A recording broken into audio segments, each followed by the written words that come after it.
Hi there, Tarek from Tarek.com again, and this is the second part of this tutorial. We have installed Ubuntu, and now we need to configure Ubuntu in order to use any kind of LAMP software like WordPress or Drupal 7 or any kind of other CMS software that you might like. So first thing is first, we need to log in with the credential we used before. Now a little trick, I'm going to enable root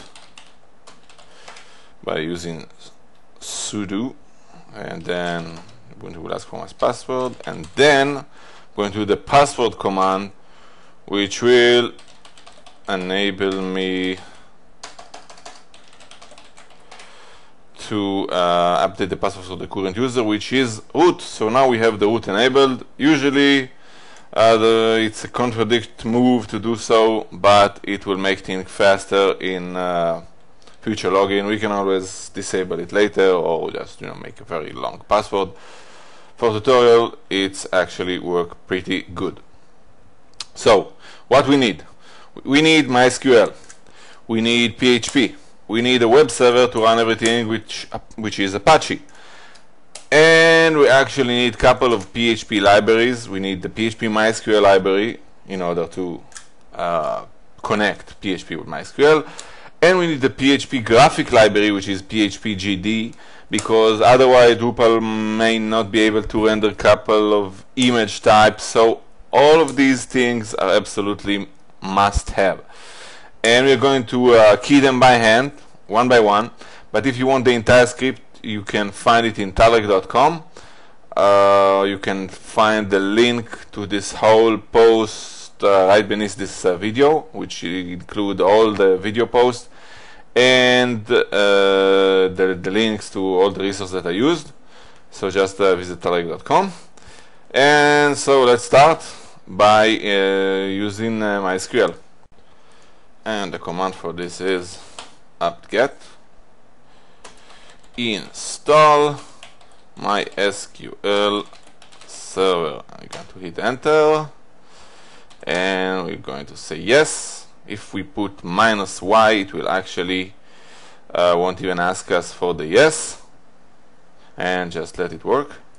Okay, MySQL server installation was done. We need to pick a root password.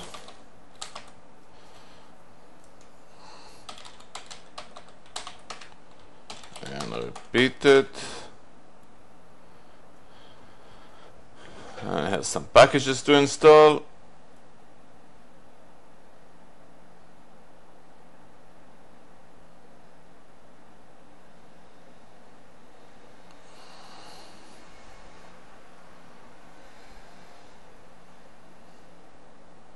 That's it. Now, next thing are going to be conducted using remote terminal. And actually, as you can see, I'm using VirtualBox. So why using remote terminal? Because VirtualBox lacking the copy and paste feature when dealing with command. Plus, want to keep it as real as possible. So I'm going to use a putty command. In order to do so, I have to configure a couple of things in VirtualBox. In VirtualBox, you have to look that you have a bridge adapter. The name doesn't matter. That means that you can actually see this virtual server on your network. This is an extremely cool feature of VirtualBox, which enables you to run virtual server on a machine like it was an actual server. That's enable you to run a Linux server on a Windows machine and to expose it to the network.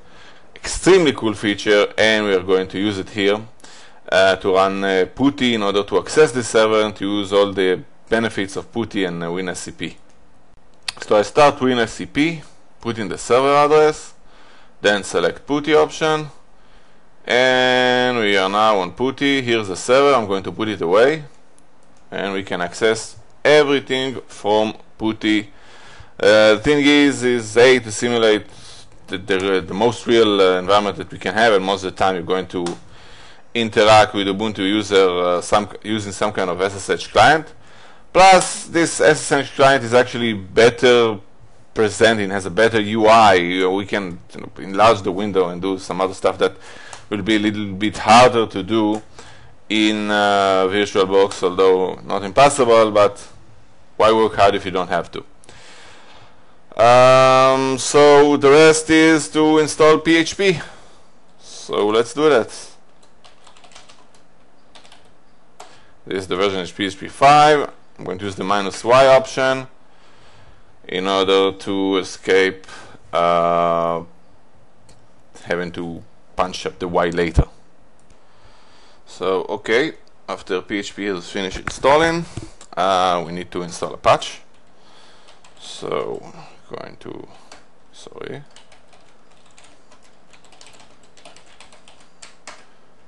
install Apache web server. Actually, I think PHP already installed it for me, but never mind. Actually, we should install the Apache server beforehand. So now, I just would like to see if we install everything correctly. Just open up a browser and put on the server address, and yes, it seems that the Apache is running and working. I believe PHP is running as well. What we need now is a couple of PHP libraries and we'll be good to go. So the first thing is installing PHP 5 MySQL library. Otherwise you won't be able to access MySQL through PHP.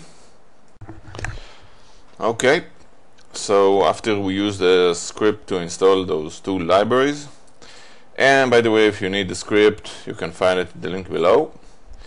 We need to do a couple of things. Actually, the most important thing is actually naming the server, and this should be right in the Apache folder, which is etc. Apache 2, and so we're going to edit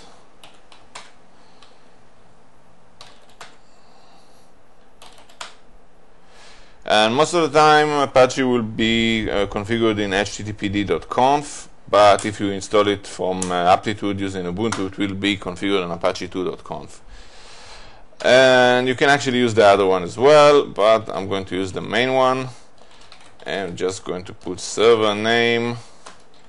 I'm going to call my own tag. You can call it whatever you like. Control and X. Yes, we'll close the window. Just do Apache 2 control, restart. If we get nothing, actually mean that we did something good. Let's check it. Yes, the server is working, and now it got a server name, and it's all good. And the next thing that we have is installing Drupal and or installing WordPress or any other CMS that you like. My personal two favorites are those two above, Drupal and WordPress. WordPress is actually very cool and easy for simple sites. I use it myself in my own site, and Drupal is, well, it's bigger, it's heavier, it's very easy to configure and to program for. I use Drupal for bigger sites when you have to build the module yourself. So that's it. Let's go to part 3, installing and configuring Drupal using this Ubuntu installation that we just did.